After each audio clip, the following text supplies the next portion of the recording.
Yeah, the common thing that we hear with why people aren't going is because of the cost of how much it is. And I think what a lot of people forget when they say that, because they're not wrong, like it is more expensive. People still spend money, even those who are making those complaints, on whatever they think is things they don't need to buy. They will spend the money if they find there's a rarity, if there's value to it. People will spend more. I know people with Equinox memberships who are saying they're always broke, but they have an Equinox. Those are like $300 a month, but they find value in it, and they're constantly complaining about how they don't have money. You know? And my point with that is that's the way all of us operate. If you look at concerts out here with musicians are still huge. People will throw down like $200 for a shitty seat at a Taylor Swift concert or whatever artist, and how do we do that with movie theaters? I think has kind of been the big thing, because you're right on the macro level of the problems that it's presenting. And I've been paying attention to what has actually been working. The thing that I've been most drawn to as a singular viewer is movie theater re-releases. I'm not talking about what happened with K-pop Demon Hunters, which I would love to go into. It's like going to Ninja Turtles, going to Black Swan. Something I've noticed at those, every time I've gone to any re-release, it is packed to the brim.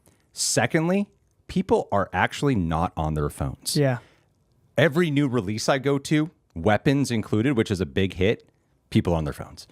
For some reason, at a re-release, people are more giving to the film and want to give in to the experience, because it's twofold, I've noticed.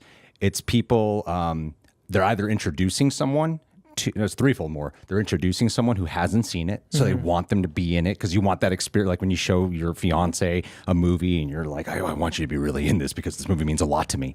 So that's that. Like with Ninja Turtles, there's a lot of people who brought their kids, and it was probably their kids' first time seeing it, so they wanted them to be like pulled into this.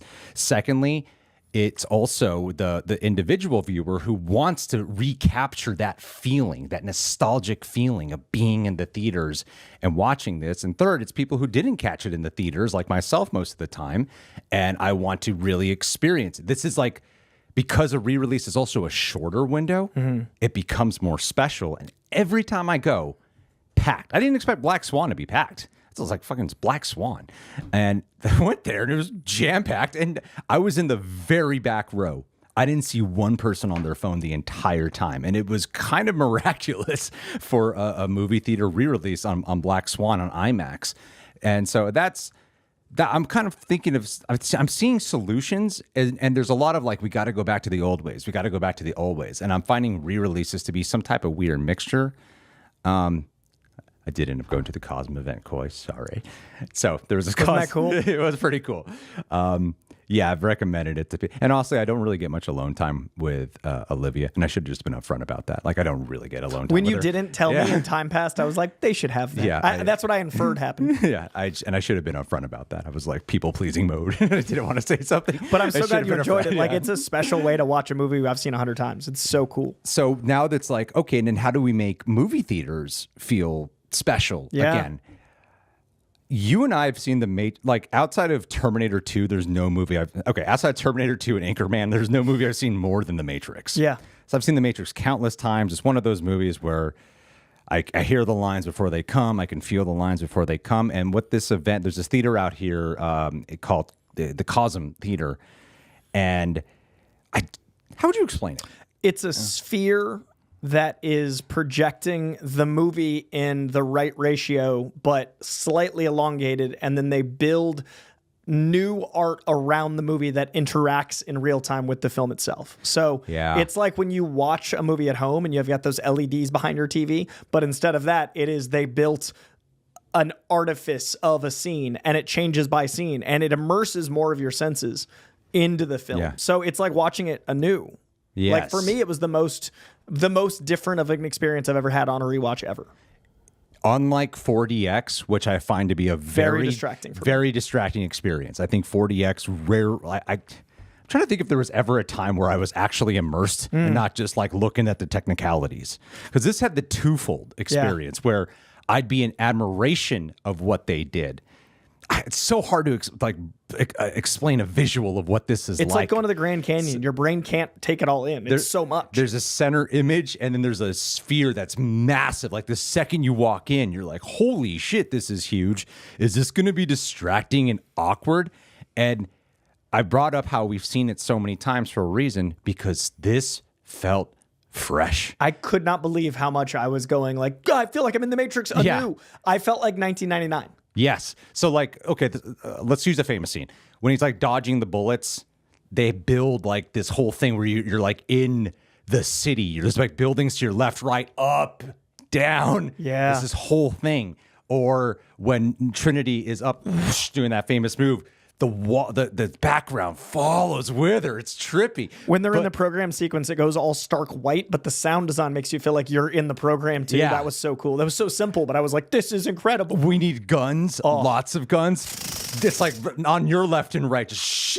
It's what Screen X I think fails to do. It's what 40X I think fails to do. It's what 3D I think it was failing to do. And somehow this Cosm event pulled it. I think this must be their guinea pig for a movie. It's their first, I think. First cinema movie. And I went to one that was even more immersive because I eat meat and they feed you when the scenes are happening in the film. Oh, yeah. So when Cypher gets a steak, someone comes over and gives you a steak and you eat while they're eating. And then the cookie scene with her going like, here, take a cookie. You'll feel better by the time you finish it. I got a cookie. Yeah. Like all of that is insane. It's fork and film, right? Yeah. It's so special. And it feels like an event when you're there. And it was strange because I love this movie. I want to always capture on a pure experience. I've seen the re-releases several times. And every time I see a re-release, it's always cool to see it on the big screen. But like, I've seen this movie. Yeah. This was the first time. Like, this feels like a different thing. And it felt like a concert. Like there was something so presentational about it. It was so like immersive but new. That's where I'm going with this, is because people were kind of talking throughout the whole thing, but it didn't bother me because it felt like you're kind of in the park. I go to Sinespi every year. I love the Hollywood Forever Cemetery. That's something where people talk, and it's a social event. Yes. But you don't see a movie for the first time there. I would not see The Matrix for the first time at Cosm. I think that's a way to do a second run on a film. Cosm is one of the. I know it's such a weird thing because we're talking about the most LA type of movie theater experience. But a I lot think of it's people the have beginning. access.